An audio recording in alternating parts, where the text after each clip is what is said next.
ചാനലുകാരെ മുമ്പിൽ വന്നിട്ട്, media press മീറ്റിങ്ങിൽ വന്ന്, വലിയ വലിയ സിംബോസിയങ്ങളിൽ വന്ന്, അന്താരാഷ്ട്ര വേദികളിൽ വന്ന് മനുഷ്യാവകാശത്തെയും ലോക സമാധാനത്തെയും കുറിച്ച് ഏതൊക്കെ ലോക വൻശക്തികളുടെ തമ്പുരാക്കന്മാരാണോ സംസാരിക്കുന്നത്, അവര് തന്നെയല്ലേ ഏറ്റവും വലിയ അണുവായുധ കച്ചവടക്കാരും ഏറ്റവും വലിയ അണു ബോംബിന്റെയും ഹൈഡ്രജൻ ബോംബിന്റെയും ഗോഡൌണുകൾക്ക് കാവലിരിക്കുന്നവരും.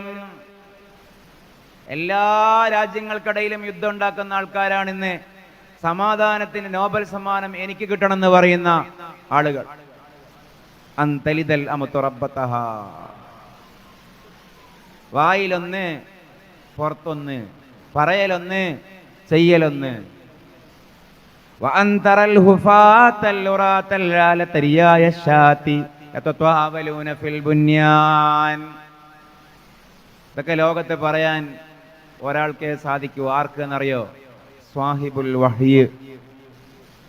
അല്ലാഹുവിങ്കിൽ നിന്ന് വഹി കിട്ടുന്ന ഒരു മനുഷ്യനെ ഇത് പറയാൻ കഴിയൂ. അതുകൊണ്ടാണ് ആരൊന്നാമനായത്? മുഹമ്മദ് റസൂലുള്ളാഹി സ്വല്ലല്ലാഹു അലൈഹി വസല്ലം. നിങ്ങളെന്താ പിന്നെ സലാത്തിന്റെ ജീവൻ പോയത്? മുഹമ്മദ് റസൂലുള്ളാഹി സ്വല്ലല്ലാഹു അലൈഹി വസല്ലം. ചിലത് നമ്മൾ ആലോചിക്കാഞ്ഞിട്ടാണ്. ഈ സൂപ്പിന്റെ എന്താ ഒരു ചൊല്ലില്ലേ, സൂപ്പിന്റെ ടേസ്റ്റ്. പൊതുവെ ഞാനിങ്ങനെ ഒരു ക്ലാസ് എടുത്ത് ഇങ്ങനെ ഒരു ഇൻഡോർ പരിപാടിക്കാണ് ഞാൻ പോകാറുള്ളത്. ഞാൻ ഒറ്റയ്ക്ക് ഇങ്ങനെ പറയലില്ല, എൻ്റെ കൂടെ ഇങ്ങനെ കൊണ്ടുപോകാൻ ശ്രമിക്കലുണ്ട്. നിങ്ങളും കൂടിയും വരണം എൻ്റെ ഒപ്പം. മറ്റേതൊരു റേഡിയോ പ്രസംഗമാവും.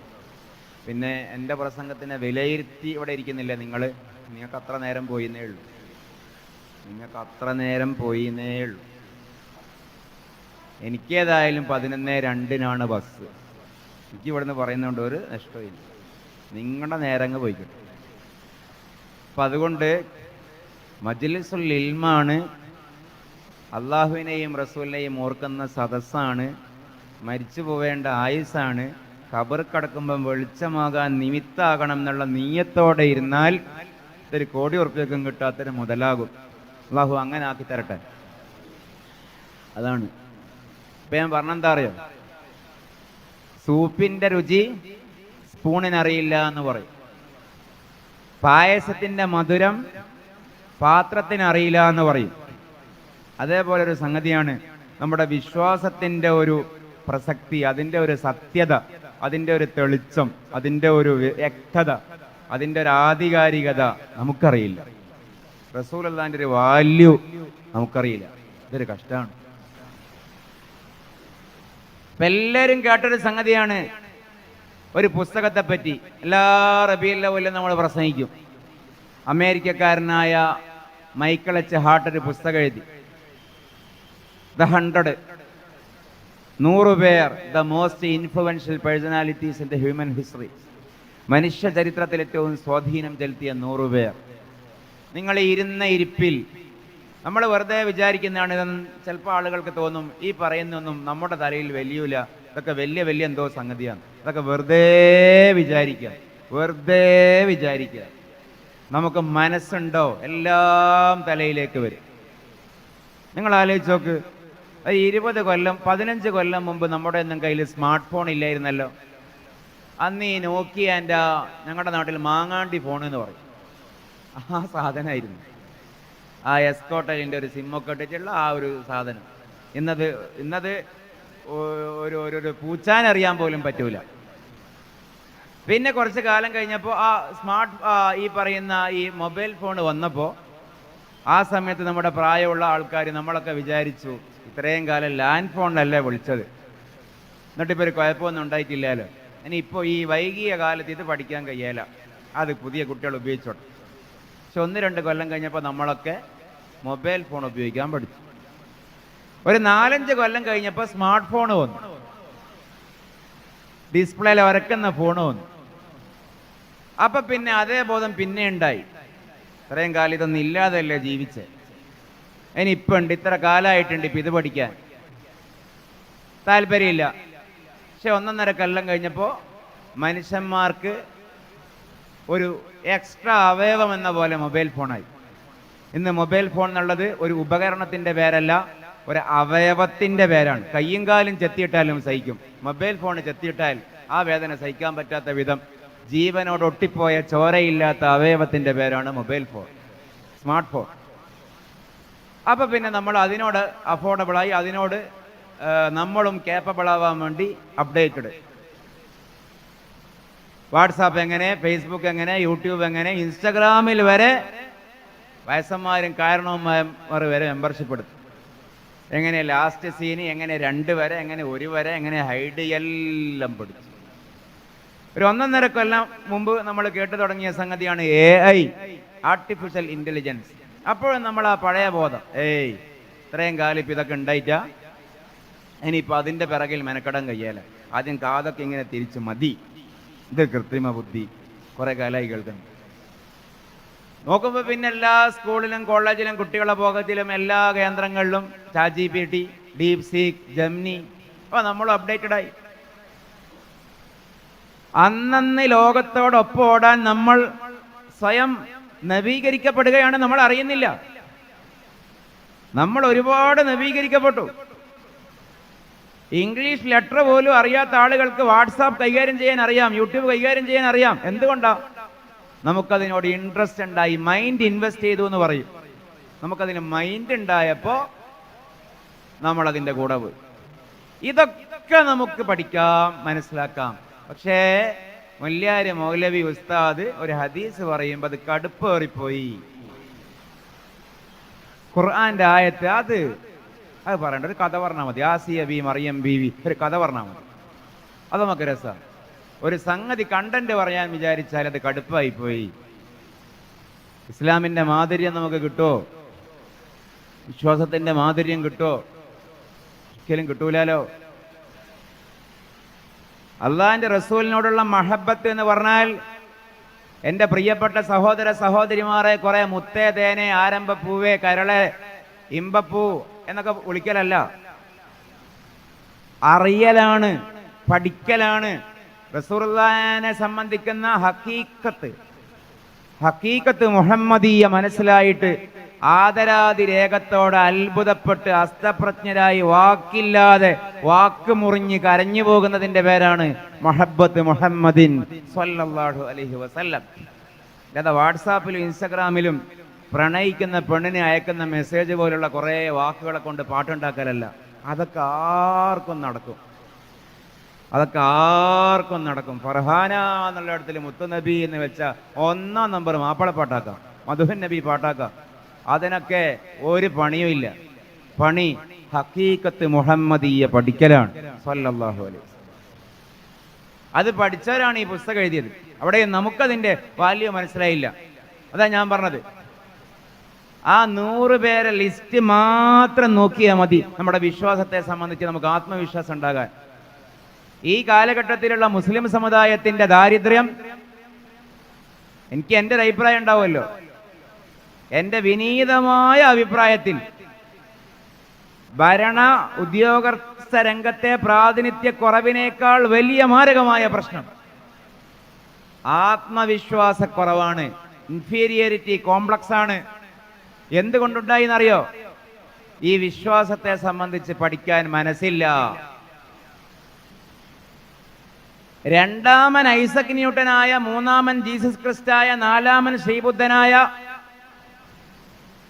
31-ാമൻ അലക്സാണ്ടർ ദി ഗ്രേറ്റായ, 32-ാമൻ നെപ്പോളിയൻ ബോണപ്പാട്ടായ, 100 പേരിലും മഹാത്മാഗാന്ധി പോലും ഇടം പിടിക്കാത്ത, ഗലീലിയോ ഉള്ള, പ്ലാറ്റോ ഉള്ള, അരിസ്റ്റോട്ടിൽ ഉള്ള, 46-ാമൻ സയ്യിദ്ന ഉമർ ഇബ്നുൽ ഖത്താബ് റളിയല്ലാഹു അൻഹു ആയ, മൈക്കൽ ഫാരഡേ ഉള്ള, ഐൻസ്റ്റൈൻ ഉള്ള, ന്യൂട്ടൻ ഉള്ള 100 പേരിൽ 1-ാമൻ മുഹമ്മദുർ റസൂലുള്ളാഹി സ്വല്ലല്ലാഹു അലൈഹി വസല്ലം. ലോകത്തേറ്റവും ശ്രമകരമായ ഇന്റലക്ച്വൽ പ്രോസസ് എന്താ അറിയോ? ബുദ്ധിക്ക് അധ്വാനമുള്ള പണി. ഒന്ന് ഡിക്ഷണറി ഉണ്ടാക്കലും, മറ്റൊന്ന് സോഷ്യൽ ലീഡേഴ്സിന്റെ ക്രമം ഉണ്ടാക്കലുമാണ്. ഏറ്റവും സോഷ്യൽ ഇൻഫ്ലുവൻസർ ആരാ? 1000 പേരെ പട്ടികെട്ടി, എന്നിട്ട് അതിൻ്റെ ഓരോരോ ക്രൈറ്റീരിയാസ് വെച്ചിട്ട് അതിനൊരു ഹെറാർക്കി, അതിൻ്റെ ഒരു മുൻഗണനാക്രമം അത് തീരുമാനിക്കൽ വലിയ ടാസ്ക്കാണ്. അപ്പോഴൊക്കെ വിഷമവും വേർത്തവും. അതേപോലുള്ളൊരു ജോലി ഖണ്ഡകാവ്യം എഴുതലോ നോവൽ എഴുതലോ ഒന്നുമല്ല, നിഘണ്ടു ഉണ്ടാക്കലാണ്. ഇതെന്റെ അഭിപ്രായമല്ല, അതേപ്പറ്റി അറിയുന്ന ആൾക്കാർ പറയുന്നതാണ്. അതിൽ ഒന്നാമനായി വന്നു മുഹമ്മദ് റസൂലുള്ളാഹി സ്വല്ലല്ലാഹു. അല്ല, ഒന്നാമനായി വന്നു എന്ന് മാത്രമല്ല, ആ പട്ടിക ആകെ പരിശോധിച്ചാൽ ഗുരുവും ശിഷ്യനും ഇടം നേടി ആ മഹത്വം ഉള്ളത് മുഹമ്മദ് റസൂലുള്ളാഹി സ്വല്ലല്ലാഹു അലൈഹി വസല്ലമക്കാണ്. 46-ാമനാണ് സയ്യിദുനാ ഉമർ ഇബ്നുൽ ഖത്താബ് റളിയല്ലാഹു. അരിസ്റ്റോട്ടിലും പ്ലാറ്റോയും ആശയപരമായി ഗുരുവും ശിഷ്യനാണ്. പക്ഷേ ഗുരുവിനെ ശിഷ്യൻ തിരുത്തുകയാണ് ചെയ്തത്.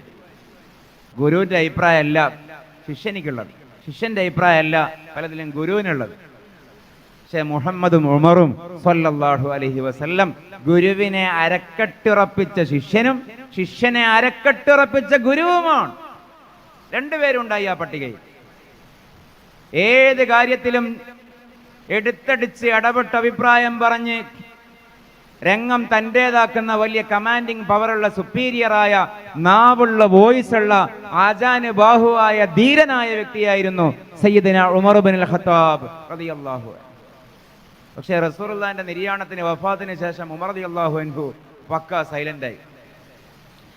നമുക്കുണ്ടല്ലേ, എപ്പോഴും സംസാരിച്ചു കൊണ്ടിരിക്കുന്നയാൾ പെട്ടെന്ന് സംസാരം നിർത്തിയാൽ വലിയ ടെൻഷനായിരിക്കും. എന്ത് പറ്റിയാവോ?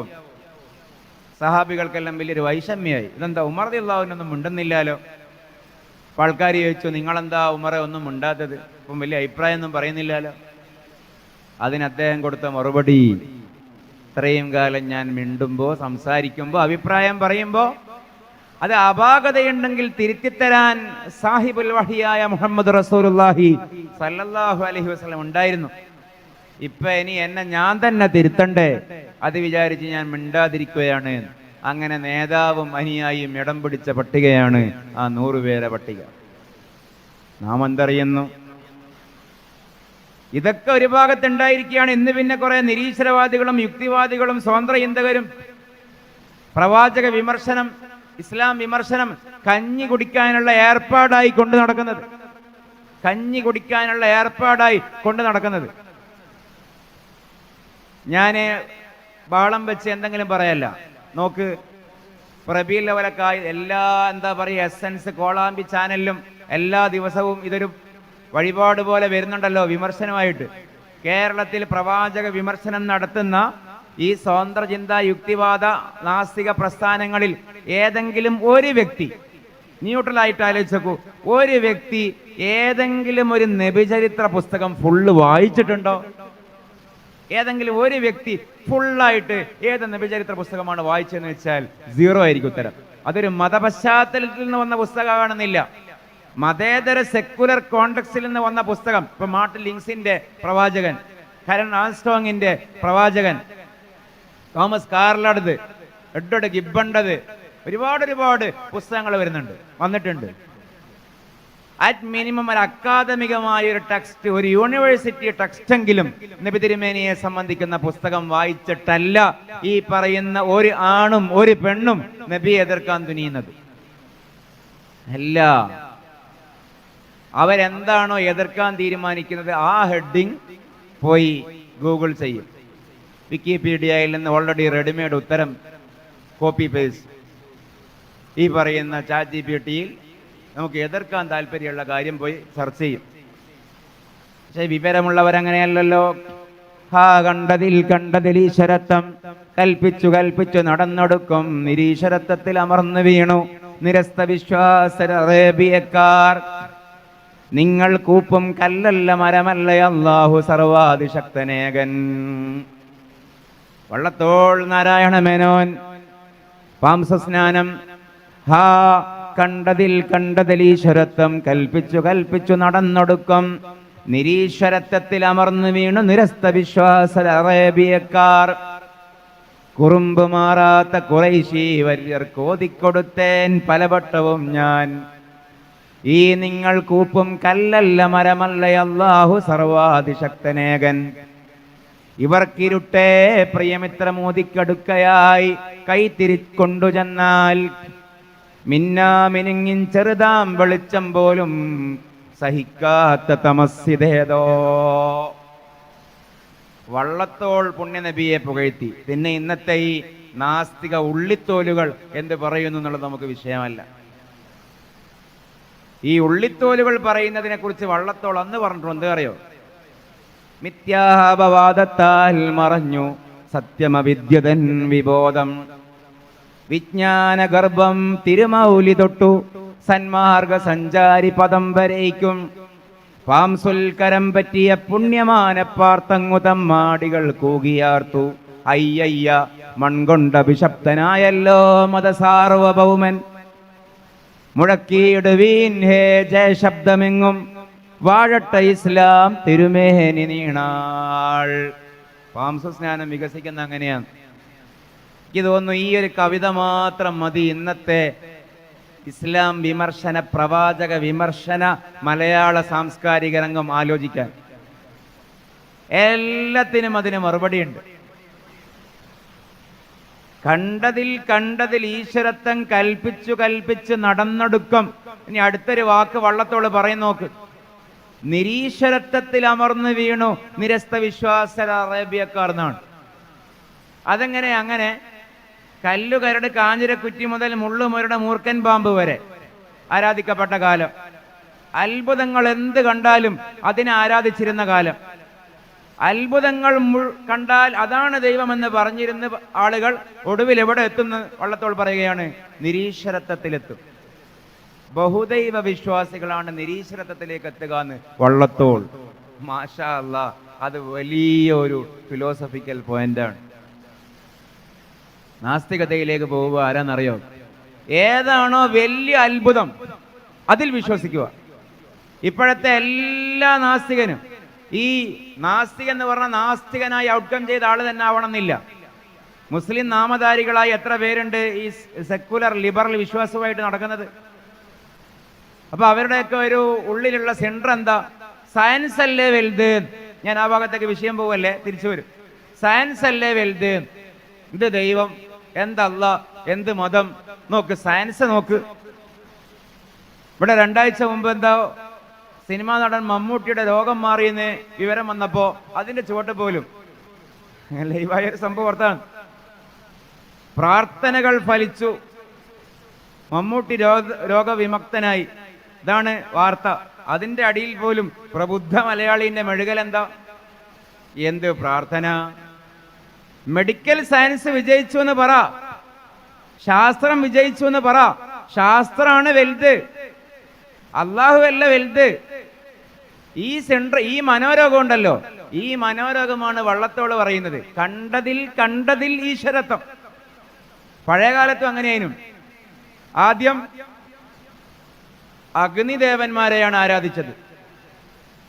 ഹോമോസാപ്പിയൻ ഭൗതികമായി ചരിത്രം പരിശോധിച്ചാൽ എന്തുകൊണ്ട്? കാട്ടുകൂടി ജീവിക്കുമ്പോൾ പച്ച ഇറച്ചിയാ തിന്നത്. കുറച്ചു കാലം കഴിഞ്ഞപ്പോൾ കാട്ടിൽ തീപിടുത്തുണ്ടായി വെന്ത ഇറച്ചി തിന്ന് നോക്കുമ്പോൾ നല്ല ടേസ്റ്റ്. അപ്പൊ വലിയ ശക്തി തീയാന്ന് മനസ്സിലായി, വെയിലാന്ന് മനസ്സിലായി. അങ്ങനെയാണ് അഗ്നിദേവൻ ആരാധിക്കാൻ തുടങ്ങിയത്, സൂര്യദേവൻ ആരാധിക്കാൻ തുടങ്ങിയത്. സൗരാഷ്ട്ര മതം ഉണ്ടായത്. പ്രാചീന മതമാണ് സൗരാഷ്ട്ര മതം. ഖുർആൻ പറയുന്നുണ്ടല്ലോ, മുസ്തൗഖിദീങ്ങൾ, സൗരാഷ്ട്രീയന്മാർ. പിന്നെയാണ് ജലദേവത ഉണ്ടായത്. കാരണം എന്താ? മഴ പെയ്ത് വെള്ളപ്പൊക്കം ഉണ്ടായപ്പോ ഇവരുടെ എല്ലാ അടുപ്പും കെട്ടുപോയി. അപ്പൊ പിന്നെ അത്ഭുതം വെള്ളം. അപ്പൊ ജലദേവനും ജലദേവതയായി സുപ്രീം. ഇങ്ങനെ എന്താണോ അത്ഭുതം അതിനെ കൊണ്ടുപോയി ആരാധിക്കുക എന്നുള്ളതാണ്. 21-ാം നൂറ്റാണ്ടിൽ കുറെ ആളുകൾക്ക് അത്ഭുതം ശാസ്ത്രമാണ്. നമ്മൾ ശാസ്ത്രത്തിന്റെ എതിരല്ല. ശാസ്ത്രം എന്ന് പറഞ്ഞാൽ mere A weapon. Struggle for better life, systematic study about the nature of the material world. അതൊരു കോണിയാണ്, ഒരു വഴിയാണ്, കാര്യം മനസ്സിലാക്കാനുള്ള ഒരു മാധ്യമമാണ്. അതിന് മതമൊന്നുമില്ല. ശാസ്ത്രത്തിന് മതവും ഇല്ല, ശാസ്ത്രത്തിന് നിർമ്മതവും ഇല്ല. ശാസ്ത്രം ന്യൂട്രലായ ഒരു പക്കാ നിരുപദ്രവകാരിയായ ഒരു മാനസിക വൈജ്ഞാനിക മാധ്യമ സമീപനമാണ്. അതിനെ പഠിച്ച് നാസ്തികമൊന്നും ആക്കണ്ട. ഞാൻ അങ്ങോട്ടൊക്കെ കാട് കയറി പോവല്ല. പക്ഷെ ഈ ഒരു സ്വഭാവത്തെ വള്ളത്തോൾ അടയാളപ്പെടുത്തി. കണ്ടതിൽ ഈശ്വരത്വം കൽപ്പിച്ചു നടന്നൊടുക്കം. ഇത് വള്ളത്തോളും തുടങ്ങി വെച്ച ഏർപ്പാടല്ല. ഇത് സയ്യിദുന ഖലീലുല്ലാഹി ഇബ്രാഹിം അലൈഹിസ്സലാം, അദ്ദേഹമാണ് ആദ്യമായി ഈ പാട്ടുപാടിയില്ലെങ്കിലും ഈ ആശയം ലോകത്തിന് മുമ്പിൽ പറഞ്ഞത്. ഇറാഖിയൻ, മെസപ്പൊട്ടോമിയൻ ഊറുകാരനായ സയ്യിദുനാ ഖലീലുല്ലാഹി ഇബ്രാഹിം അലൈഹിസ്സലാം, അദ്ദേഹത്തിന്റെ നാട്ടുകാര് ഈ പറഞ്ഞ പോലെ അത്ഭുതങ്ങളിൽ വിശ്വസിച്ച ആൾക്കാരാണ്. ഇബ്രാഹിം നബി അലൈഹി ഇസ്ലാം സുന്ദരമായ ഒരു ഡ്രാമാറ്റിക് നാടകീയമായ ഒരു ചിത്രീകരണം ഖുർആൻ കൊണ്ടുവരുന്നുണ്ട്. നക്ഷത്രങ്ങൾ ആകാശത്ത് തിളങ്ങിയപ്പോൾ പറഞ്ഞു ആ നക്ഷത്രങ്ങളാണ്. സൂര്യൻ ഉദിച്ചപ്പോൾ പറഞ്ഞു ആ സൂര്യനാണ്. ചന്ദ്രൻ വന്നപ്പോൾ പറഞ്ഞു ആ ചന്ദ്രനാണ് എൻ്റെ ദേവൻ, എൻ്റെ ആരാധ്യൻ, എൻ്റെ ദൈവം. അസ്തമിക്കുമ്പോൾ പറയൂ ഐ ഇത് അസ്തമിച്ചു പോയല്ലോ, അസ്തമിക്കുന്നതിനൊന്നും ഞാൻ ആരാധിക്കുന്നില്ല. ഒടുവിൽ അസ്തമിക്കാത്ത അള്ളാഹുവിലേക്ക് എത്തിക്കുകയാണ്. ഞാൻ ചുരുക്കട്ടെ, കണ്ടതിൽ ഈശ്വരത്വം കൽപ്പിച്ചു കൽപ്പിച്ചു നടന്നൊടുക്കും. നിരീശ്വരത്വത്തിൽ അടിഞ്ഞു വീണു. ഒടുവിൽ നിരീശ്വരവാദികളായി. അവരെന്താ പറഞ്ഞത്? മാഹിയ ഇല്ല വമാ ഹയാതുന ഇല്ല ഹയാതുന ദുനിയാ നമൂതു വനഹ്യ വമാ യുഹ്ലികുന ഇല്ല ദഹർ. ഇതൊക്കെ ഖുർആൻ അച്ചട്ടം പറഞ്ഞതാണ്. ഈ ജീവിതമല്ലാതെ വേറെ ഒരു ജീവിതമില്ല. ഇവിടെ തന്നെയാണ് ജനം, ഇവിടെ തന്നെയാണ് മൃതി. കാലമല്ലാതെ മറ്റൊന്നും നമ്മളെ നശിപ്പിക്കില്ല. കാലവാദികൾ, ദഹരീയങ്ങൾ, നിരീശ്വരവാദികൾ. അവരോട് നബി പറഞ്ഞു, കുറുമ്പ് മാറാത്ത ഖുറൈശി വര്യർ കോതിക്കൊടുത്തേൻ പലവട്ടവും ഞാൻ. ഈ നിങ്ങൾ കൂപ്പും കല്ലല്ല മരമല്ല അല്ലാഹു, കല്ലും മരവുമല്ല. നമ്മുടെ ആസിം മാഷാ അല്ലാഹ് ഒരുപാട് ആയിരങ്ങൾക്ക് പ്രചോദനമായ അള്ളാഹുവിൻ്റെ പരീക്ഷണവും അനുഗ്രഹവും ഒന്നിച്ച് സമ്മേളിച്ച ബഹുമാനപ്പെട്ട ആസിം, അള്ളാഹു ആഫിയത്തും ദീർഘായുസ്സും കൊടുക്കട്ടെ.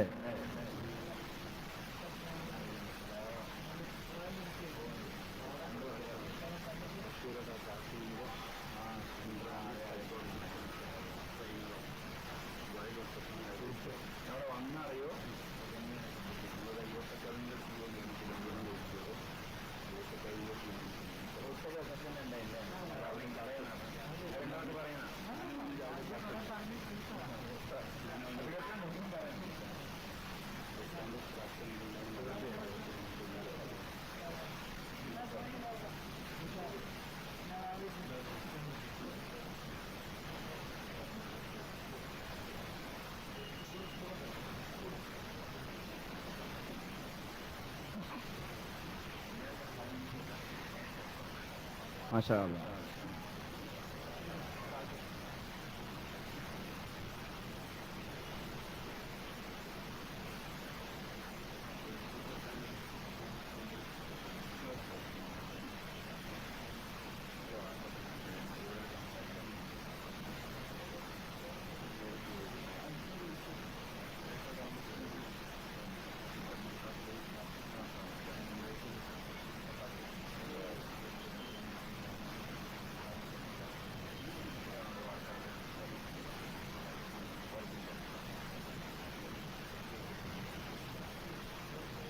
അപ്പൊ അതാണ്. അപ്പൊ അവർക്കൊക്കെ വലിയ ആദരവാണ്. ഞാൻ എൻ്റെ വാക്കുകൾ ആ ഭാഗം ദീർഘിപ്പിച്ച് ഇങ്ങനെ കറങ്ങി പറയുകയല്ല. ചിന്തിക്കുന്ന ആളുകൾക്ക്, ആലോചിക്കുന്ന ആളുകൾക്ക് മിഥ്യാപവാദത്താൽ മറഞ്ഞു ഇവരുടെ മിഥ്യാപവാദം. യുരീദൂന അൻ യുത്ഫിഉ നൂറല്ലാഹ്, യുരീദൂന അൻ യുത്ഫിഉ നൂറല്ലാഹ്. അല്ലാഹുവിൻ്റെ ഈ പ്രകാശം, പുണ്യ നബിയെ കുറിച്ച് ഖുർആൻ പറഞ്ഞത് പ്രകാശം എന്നാണ്. ഖദ് ജഅഅകും മിനല്ലാഹി നൂറുൻ വകിതാബും മുബീൻ യഹ്ദീ ബിഹില്ലാഹു മൻ ഇത്തബഅ റിദ്വാനഹു സുബുലസ്സലാം വയുഖ്രിജുഹും മിനൽ-ളുലുമാതി ഇലൻ-നൂർ വയഹ്ദീഹിം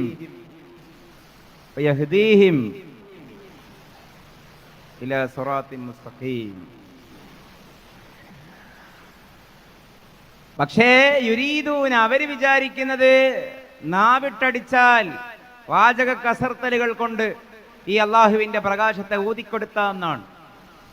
പക്ഷേ യുരീദൂന അൻ യുത്ഫിഉ നൂറല്ലാഹ്, ഊതിക്കെടുത്താം എന്നുള്ളത് വ്യാമോഹം മാത്രമാണ്. വലാകിൻ യഅബല്ലാഹു, അള്ളാഹു സമ്മതിച്ചിട്ട് വേണ്ടേ അവർക്കത് സാധ്യമാകുവാൻ. അള്ളാഹു പക്ഷേ അത് സമ്മതിക്കുന്നില്ല. ഇല്ല അൻ യുതിമ്മ നൂറ, നബി കൊണ്ടുവന്ന ഈ പ്രകാശം അതിൻ്റെ പൂർണ്ണതയിൽ പ്രശോഭിക്കുക തന്നെ ചെയ്യും. അതിൻ്റെ പുലർച്ചയാണ് ആ വാക്കുകൾ. മുഴക്കിയിടുവീൻ മുഴക്കിയിടുവീൻ ഹേ ജയശബ്ദമെങ്ങും, വാഴട്ടെ ഇസ്ലാം തിരുമേനി നീണാൾ. അപ്പൊ നമ്മളിവിടെ നിന്നാണ് വിഷയം മാറിയത്. തറൽ ഹുഫാത്ത. ഞാൻ ദീർഘിപ്പിച്ച് പറയല്ല, ഈ ഹദീസിന്റെ ഒരു സാക്ഷാത്കാരം മനസ്സിലാക്കാൻ ഇത്ര നോക്കിയാൽ മതി. നമ്മുടെ മൊബൈൽ ഫോണിൽ 1950 ദുബൈ അടിച്ചു നോക്കിയാൽ മതി. ഞാൻ ഈ പറയുന്നത് മനസ്സിലാവും. 2000 ദുബൈ അടിച്ചു നോക്കിയാൽ മതി. ഞാൻ ഈ ദുബൈ എന്ന് പറയുന്നത് ഞാൻ ദുബൈൻ്റെ ആളായിട്ടല്ല, GCCയിലെ ഏറ്റവും വലിയ സിറ്റി ദുബൈ ആണല്ലോ. 2025 കൊച്ചിക്ക് തികയില്ല 2000 ദുബൈ. നിങ്ങൾ എൻ്റെ മുഖത്തിങ്ങനെ നോക്കണ്ട, ഡൗട്ട് ഉണ്ടേ നോക്ക്. 2025 കൊച്ചിക്ക് തികയില്ല വികസനത്തിന്റെ കാര്യത്തിൽ 2000 ദുബൈ സിറ്റി. ബാക്കി എന്തിനു പറയണം? ബുർജ് ഖലീഫൊക്കെ ഇങ്ങനെ വരുന്നേ ഉള്ളൂ, അതിൻ്റെ ഫൗണ്ടേഷനൊക്കെ ഇങ്ങനെ ആയി വരുന്നേ ഉള്ളൂ. 950 പറയണ്ടല്ലോ. എണ്ണ കണ്ടുപിടിച്ചില്ലെങ്കിൽ സാമ്പത്തികമായി മിഡിൽ ഈസ്റ്റിന് അല്ലെങ്കിൽ ഗൾഫിന് GCCക്ക് ഒരു പ്രസക്തി ഉണ്ടാകുമായിരുന്നില്ല. മലയാളികൾ ആദ്യമായിട്ട് പോയതും GCCയിലേക്കല്ല, ഇങ്ങോട്ടേക്കാണ്. മലേഷ്യയിലേക്കും സിംഗപ്പൂരിലേക്കും സിലോണിലേക്ക് വരെയാണ്. ഇന്നത്തെ ശ്രീലങ്ക എന്ന് പറഞ്ഞാൽ മനുഷ്യന്മാർ മൈൻഡ് ചെയ്യുന്ന രാജ്യ. ആലോചിച്ചോക്കണം. വെറുതെ കൊണ്ടുപോകാന്ന് പറഞ്ഞാൽ ഇന്നാണ് നമ്മൾ ശ്രീലങ്കയിലേക്ക് പോകും. നമ്മുടെ ഉപ്പാപ്പന്മാർ പോയ നാടാണ് സിലോൺ. വലിയ കൊമേഴ്ഷ്യൽ ക്യാപിറ്റൽസ് ആയിരുന്നു അവിടെ. എന്നിട്ടും ആൾക്കാർ ഗൾഫിലേക്ക് പിന്നെ പോയത്. ഇപ്പോഴാണ് അവിടെ ഡെവലപ്മെന്റ് ഒക്കെ വന്നത്. പക്ഷേ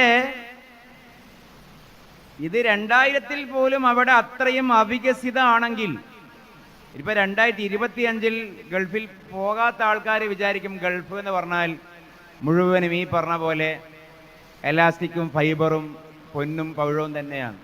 2025 തിരുവനന്തപുരം ജില്ലയുടെ വികസനം എത്താത്ത ഒട്ടനേകം റിമോട്ട് ഏരിയകൾ ഈ പറയുന്ന ഏറ്റവും വികസനമെത്തി എന്ന് പറയുന്ന GCCയിലെ UAE പോലും ഉണ്ടാവും. ബാക്കി സൗദിയും ഒക്കെ ഒഴിവാക്കി എന്ന് പറയണ്ട. അതാണ് അവിടെയുള്ള കഥ. പക്ഷെ അത് 1500 കൊല്ലം മുമ്പ് എങ്ങനെയായിരിക്കും ആ നാട്? പറയണ്ട. ആ നാടാണ് റസൂൽ അടയാളപ്പെടുന്നത്. തറൽ ഹുഫാത്ത, ചെരുപ്പില്ലാത്ത ഒരു ചെരുപ്പ്. വിശേഷ സന്ദർഭത്തിൽ മാത്രമേ അറബികളന്ന് ചെരുപ്പ് ധരിക്കുള്ളൂ. സാധനം ഇല്ല. നമ്മളും അങ്ങനെ തന്നെ. അറബികളെ കുറ്റം പറയണ്ട, നമ്മളും അങ്ങനെ തന്നെ അല്ലേ? ഇന്ന് കുട്ടികൾക്ക് സുഭിക്ഷതയാണ്, ധാരാളിത്താണ്, ആർഭാടാണ്. എല്ലാവർക്കും വസ്ത്രത്തിന്റെ കൂമ്പാരാണ്. വസ്ത്രം അണിയുന്ന മുറിയിലേക്ക് ചെന്നാൽ കൺഫ്യൂഷനാണ്. ഏതാണ് ഇപ്പൊ ഇടുക, പിന്നെ ഏതാണിയ, ഇതണിയണോ ഇതണിയണോ ഇതണിയണോ? കരൊപ്പിക്കുന്ന കുപ്പായൊക്കെ ഇന്ന് വന്നതല്ലേ? അന്നുണ്ടതിനോ? കുപ്പായത്തിന്റെ കളർ ഏതാണ്? അത് തന്നെ മുണ്ടിന്റെ കര, അത് തന്നെ വാച്ചിന്റെ സ്റ്റാപ്പിന്റെ പട്ടാന്റെ കളറ് ഏതാണ്? ചുരിദാറിന്റെ ഡിസൈൻ അത് തന്നെ ചെരുപ്പിന്, അത് തന്നെ വളക്ക്, അത് തന്നെ മാലക്ക്, അത് തന്നെ അന്നന്ന് ഉപയോഗിക്കുന്ന ഫോണിന്റെ കേസ്. ഇതൊക്കെ ഇന്നുണ്ടായല്ലേ? ഏതാണ് അണിയേണ്ടത് എന്ന് അന്തിച്ചു നിൽക്കേണ്ട വിധം ആർഭാടം നിറഞ്ഞ വസ്ത്രമഹലുകളായി, ടെക്സ്റ്റൈൽസുകളായി വീടിലെ അളമാറകൾ മാറി. അന്നെങ്ങനേനു ഏതാണ് അണിയേണ്ടത് എന്ന് കൺഫ്യൂഷൻ ആവുന്ന വിധം ഫുട്വെയർ തുടങ്ങാൻ മാത്രമുള്ള ചെരുപ്പുകളാണ് ഓരോ വീട്ടിലും. ഫുട്വെയർ തുടങ്ങാൻ മാത്രമുള്ള ചെരുപ്പുകൾ, ക്രോക്കറി തുടങ്ങാൻ മാത്രം ഇനിയും ബാക്കിയാവുന്ന പാത്രപ്പര, അത്രയും പാത്രങ്ങൾ അടുക്കളയിൽ, അതിൻ്റെ സ്റ്റോറൂമുകളിൽ. നമ്മളും അങ്ങനെ തന്നെയായിരുന്നു. ആ അറബികളും പണ്ട് ഈ പറഞ്ഞ പോലെ ഒന്നുമില്ലാത്തവരാണ്. ഇന്നാണ് അവർക്കും നമുക്കുണ്ടായത്. പക്ഷെ അങ്ങനെയൊക്കെ പറഞ്ഞിട്ട് റസൂൽ പറയുന്നതാണ്, അങ്ങനെയുള്ള അറബികൾ യതഫാവലൂന ഫിൽ ബുന്യാൻ, കെട്ടിടമുണ്ടാക്കി മത്സരിക്കുക. ഞാൻ നേരത്തെ പറഞ്ഞ ഒരു വാക്കുണ്ട്, എല്ലാം നമ്മൾ പഠിച്ചു പക്ഷേ ദീൻ പഠിക്കുമ്പോൾ നമുക്ക് കിട്ടൂല എന്നുള്ളൊരു തോന്നലുണ്ട്. അറബി ഭാഷ പഠിച്ചാലേ ഇസ്ലാമിൻ്റെ മധുരം കിട്ടും. അത് അറബിയുടെ ഒരു ട്രാൻസ്ലേഷനും ഒരു തർജ്ജമയും ഒരു ഇംഗ്ലീഷും ഒരു ടർക്കിഷും ഇസ്ലാമിൻ്റെ ആന്തരിക സൗന്ദര്യത്തിലേക്ക് നമ്മളെ കൂട്ടിക്കൊണ്ടു പോകില്ല. കാരണം ഖുർആന്റെയും ഹദീസിൻ്റെയും ഭാഷ അറബിയായതുകൊണ്ട്. ചിലപ്പോൾ ചില പുതിയ ആശയക്കാർ പറയും വെള്ളിയാഴ്ചയൊക്കെ ഖുതുബ എന്തിനാണ് ഇങ്ങനെ അറബിയിൽ ഓതുന്നത്, മനസ്സിലാവുന്നില്ലല്ലോ. ഞാനതിൻ്റെ പ്രമാണം വെച്ചൊന്നും പറയുന്നില്ല, പരാക്ഷേപമല്ല. പക്ഷെ അത് ഫിലോസഫിക്കലി ഒരു നൺ സെൻസാണ് പറയുന്നത്. ഇസ്ലാമിൻ്റെ, ഖുർആനിൻ്റെ, ഹദീസിൻ്റെ ഭാഷ പഠിക്കൂ എന്ന് മുസ്ലിമീങ്ങളോട് പറയുന്നതിന് പകരം അറബി മാറ്റി നിങ്ങൾ മലയാളത്തിലാക്കൂ എന്ന് പറയുന്നത് അവിടെ തെറ്റിപ്പോയിട്ടുണ്ട് ഈ ദീനുൽ ഇസ്ലാമിൻ്റെ ഫിലോസഫി. ബാക്കിയൊന്നും പറഞ്ഞിട്ട് കാര്യമില്ല. അപ്പൊ അവിടെയുള്ള വാക്കാണ് തത്വാവലൂന. തത്താവല എന്ന് പറഞ്ഞാൽ നീളം കൂട്ടി മത്സരിക്കുക. രണ്ടട്ടി ബിൽഡിങ്ങുകളില്ലാത്ത ഒരു കാലത്ത് അല്ലാഹുവിന്റെ റസൂലിന്റെ പ്രവചനം, അറബികൾ നീളം കൂട്ടിയ ബിൽഡിംഗ് ഉണ്ടാക്കി മത്സരിക്കും. ഇത് കേവലം ബുർജ് ഖലീഫയെ മനസ്സിൽ വെച്ച് പറയുന്നതല്ല. ആയിരക്കണക്കിന് കെട്ടിടങ്ങൾ കോൺക്രീറ്റിന്റെ കാടുകളായി അറേബ്യ മാറിയ ഒരു കാലത്ത് 2036 സൗദി ലോകകപ്പ് നടത്താൻ പോകുന്ന പ്രപ്പോസ്ഡ് പ്ലാൻഡ് സിറ്റി ഇനി ഉണ്ടായിട്ട് വേണം. നിലവിൽ ഉണ്ടായ സിറ്റിയിലല്ല, കേസയിൽ 36 വേൾഡ് കപ്പ്. ജിദ്ദക്കടുത്തുള്ള കടൽ പൂഴിയിട്ട് മണലിട്ട് നികത്തിയിട്ട് കോണിഷ് ആറടംബര സിറ്റി കെട്ടിയിട്ട് ഇനി അതിൽ വേണം ലോകകപ്പ് നടത്താൻ. 890ഓളം മീറ്റർ പൊക്കമുള്ള ബിൽഡിംഗ് ഉണ്ട് ഗൾഫിൽ, അറേബ്യയിൽ. 890ഓളം മീറ്റർ പൊക്കമുള്ള ബിൽഡിംഗ് എന്ന് പറഞ്ഞാൽ 1 കിലോമീറ്റർ. ഇനി അതിനേക്കാളും പൊക്കമുള്ള ബിൽഡിംഗ് വരും അല്ലാഹുവിന്റെ റസൂലിന്റെ നേരെ മണ്ണായ ഹിജാസിൽ. 5-10 കൊല്ലത്തിനുള്ളിൽ ഒരു ഓട്ടോറിക്ഷയുടെ മിനിമം ചാർജ് എത്ര? 35 ഉറുപ്പ്യ. മുകളിലോട്ട് ചുമരുമ കൂടി പോകുന്ന ഓട്ടോറിക്ഷ ഉണ്ടെങ്കിൽ മിനിമം ചാർജിന് പോയി വരാൻ പറ്റാത്ത ബിൽഡിംഗ് ഉണ്ട്. ഇങ്ങനെ മുകളിൽ വരെ എത്തിയിട്ട് മീറ്റർ നോക്കിയിട്ട് ഓട്ടോ ഡ്രൈവർ പറയും 60 ഉറുപ്പ്യൻ്റെ ഓട്ടോ ഉണ്ട്. അതാണ് പറഞ്ഞതിൻ്റെ മലയാളം. രണ്ടട്ടി ബിൽഡിംഗ് ഇല്ലാത്ത കാലത്താണ് ഇത് പറഞ്ഞതെന്നുള്ളതാണ് നിങ്ങൾ മനസ്സിലാക്കണം. രണ്ടട്ടി ബിൽഡിംഗ് ഇല്ലാത്ത കാലത്താണ് ഇത് പറഞ്ഞത്. അപ്പോൾ അവിടെ 2 വിഷയം, ദീൻ മനസ്സിലാക്കാൻ 2 വിഷയം. ഒന്ന്, ആ പറഞ്ഞത് അങ്ങനെ തന്നെ പുലർന്നു, അത് പ്രത്യേകിച്ച് പറയേണ്ടതില്ല. രണ്ടാമത്തേത്, ഇത് പുലരാത്ത കാലത്തെ സഹാബികൾ അത് കേട്ടപ്പോൾ മൂക്കത്ത് വിരൽ വെച്ചിട്ട് അത് അവിശ്വസിച്ചില്ല എന്നുള്ളത്. ആടെയാണ് ദീനിന്റെ മധുരം. അല്ലാഹുവിന്റെ റസൂൽ അത് പറഞ്ഞോ, എന്നാൽ ഉണ്ടായിരിക്കും. അവരുടെ വിശ്വാസത്തിന്റെ ഒരു ബോധ്യം നോക്ക്. ഞാൻ ഇന്നലെ ആകാശത്തിന്റെ മുകളിൽ പോയി തിരിച്ചു വന്നു, അള്ളാനെ കണ്ടു, നിസ്കാരം കിട്ടി എന്ന് റസൂലുള്ള പറയുമ്പോഴേക്ക് ഇൻ കാലഫഖദ സദഖ. അതാണ് അൽ ഇസ്ലാമു അത്തസ്ദീഖു ബിമാ ജാഅ ബിഹിൻ നബിയ്യു സ്വല്ലല്ലാഹു അലൈഹി വസല്ലം. റസൂലുള്ള പറയുന്നതിനെ അപ്പടി വിശ്വസിക്കുന്നതിന്റെ പേരാണ് അൽ ഇസ്ലാം. അല്ലാതെ നാസ പറഞ്ഞു, മൈക്കിൾ എച്ച്ഹാർട്ട് പറഞ്ഞു, വള്ളത്തോള് പറഞ്ഞു, കുഞ്ചൻ നമ്പ്യാർ പാടി, അതൊക്കെ ഒരു പൊടിപ്പിനും തൊങ്ങലിനും ഒരു മല്ലി മസാല വിതറുകയാണ്. ഇസ്ലാമിന്റെ മർമ്മം അത്തസ്ദീഖ് ബിമാ ജാഅ ബിഹിൻ നബിയ്യു സ്വല്ലല്ലാഹു അലൈഹി വസല്ലം. ആലോചിച്ചൊക്കെ, ഒരു 100 കൊല്ലം മുമ്പ് ഈ കടുവാപ്പള്ളി ഓലമേഞ്ഞ ഓടുമേഞ്ഞ പള്ളിയായിരിക്കുമല്ലോ, ഓലമേഞ്ഞ പള്ളിയായിരിക്കുമല്ലോ അന്ന് പറയുകയാണ്. ഇനി അതിനേക്കാളും ഗതിയില്ലാത്തൊരു കാലത്ത് പറയുകയാണ്, ഒരു 50 കൊല്ലം കഴിഞ്ഞാൽ ഈ പള്ളി, ഈ നാട് അമ്പരചുംബികളായ ബിൽഡിങ്ങുകളായി മാറുന്നു പറഞ്ഞാൽ, അന്ന് ആ പ്രസംഗം നടത്തിയ ഖതീബിന്റെ മുമ്പിൽ ഇരുന്നിട്ടുണ്ടാവുന്ന നാട്ടുകാർ പറയൂലേ, ഉസ്താദേ നിങ്ങളെ നമ്മൾ ജോലിക്ക് നിയമിച്ചു എന്നുള്ളത് ഓക്കെയാണ്, പക്ഷേ ഒന്ന് മയത്തിൽ തള്ളണം എന്ന് പറയൂലേ. ഇത് വിശ്വസിക്കാൻ പറ്റുന്നുണ്ടോ? ഏത് കാലത്താ റസൂലുള്ളാഹിന്റെ ഈ പ്രവചനം? ഞങ്ങൾ കാട്ടിച്ചതും ഒട്ടകം കാട്ടിച്ചതും ഒരുപോലെ. അതാണ് ആ കാലത്തിന്റെ അവസ്ഥ സഹാബികൾ പറഞ്ഞത്. നമ്മൾ ഈ ഗാസാന്റെ ഒക്കെ ന്യൂസ് വായിക്കുന്നുണ്ടല്ലോ, അള്ളാഹു അവർക്ക് ഷഹാദത്തിന്റെ കൂലി കൊടുക്കട്ടെ. ഞാൻ ആരെയും ചെറുതാക്കുകയല്ല. ഹമാസിന്റെ പോരാളികൾക്ക് അള്ളാഹു ഷഹാദത്തിന്റെ കൂലി കൊടുക്കട്ടെ, ഗാസക്കാർക്ക് ഷഹാദത്തിന്റെ കൂലി കൊടുക്കട്ടെ, എതിരാളികളെ അള്ളാഹു തകർക്കട്ടെ. പക്ഷെ അത് ചരിത്രപരമായ ആവർത്തനമാണ്. സഹാബികൾ പറയുന്നുണ്ട്, ഞങ്ങൾ കാട്ടിച്ചതും ഒട്ടകം കാട്ടിച്ചതും സെയിം.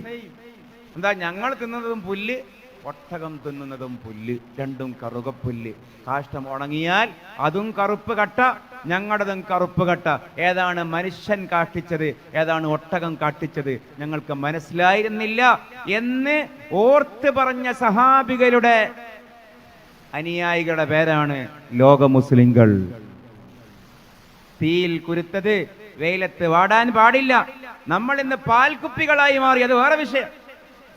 ഇന്ന് നമ്മൾ പാൽക്കുപ്പികളാണ്. അനുഭവങ്ങളില്ലാത്ത, ദാരിദ്ര്യമില്ലാത്ത, പരിവട്ടമില്ലാത്ത, പട്ടിണി അറിയാത്ത നോമ്പിനൊക്കെ നമ്മൾ വെറുതെ പറയും പട്ടിണി അറിയാനാണ് നോമ്പ്, വെറുതെയാണ്. നമുക്ക് ഗ്യാരണ്ടിയാണ് 6:40 ടേബിളിൽ മുഴുവനും ഓണപ്പൂക്കളം പോലെ സദ്യ ഉണ്ടാകുന്നു. ആ ഗ്യാരണ്ടി ഉള്ളത് കൊണ്ടാണ് പകല് നമുക്ക് നോമ്പ് നോക്കുമ്പോൾ ആവേശം.